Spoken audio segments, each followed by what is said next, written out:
കൃഷ്ണ ഭഗവാൻ തൻ്റെ ലീലകളിലൂടെ വിശ്വം മുഴുവൻ കാണിച്ചാൽ കൃഷ്ണൻകുട്ടൻ വെണ്ണകെട്ട് കഴിക്കുന്നത് കാണാൻ എന്ത് രസം അല്ലേ. ഉണ്ണിക്കുട്ടൻ്റെ പ്രിയപ്പെട്ട വെണ്ണ. വികൃതിയായ കൃഷ്ണൻകുട്ടൻ കളിക്കുന്നതിനിടെ മണ്ണ് എടുത്ത് കഴിക്കാൻ തുടങ്ങി. ഇത് കണ്ട അമ്മ യശോദ, വായ തുറന്ന് കാണിക്കൂ കൃഷ്ണ എന്ന് പറഞ്ഞു. കൃഷ്ണൻകുട്ടൻ വായ തുറന്നപ്പോൾ അമ്മ യശോദ അമ്പരന്നു. കണ്ണൻ്റെ കണ്ണുകളിൽ നിർമ്മലമായ അത്ഭുതം, ചുണ്ടുകളിൽ ഒളിഞ്ഞിരിക്കുന്ന ബ്രഹ്മാണ്ടം.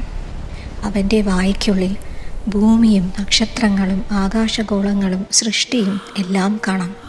മുഴുവൻ വിശ്വവും അവിടെ തെളിഞ്ഞു നിന്നു. കൃഷ്ണൻ്റെ യഥാർത്ഥ രൂപം കണ്ട യശോദ വിസ്മയത്തോടെ തൻ്റെ മകൻ സാധാരണ ബാലൻ അല്ല, ഭഗവാന്റെ വിശ്വരൂപം ആണെന്ന് മനസ്സിലാക്കുന്നു. മകനെ കൃഷ്ണ എന്ന് വിളിച്ച് കെട്ടിപ്പിടിക്കുമ്പോഴും കൃഷ്ണൻകുട്ടനാകട്ടെ അമ്മ യശോദയെ നോക്കി ചിരിച്ച് കെട്ടിപ്പിടിച്ച് വീണ്ടും തൻ്റെ വികൃതികളിൽ മുഴുകി കളിക്കാൻ തുടങ്ങി.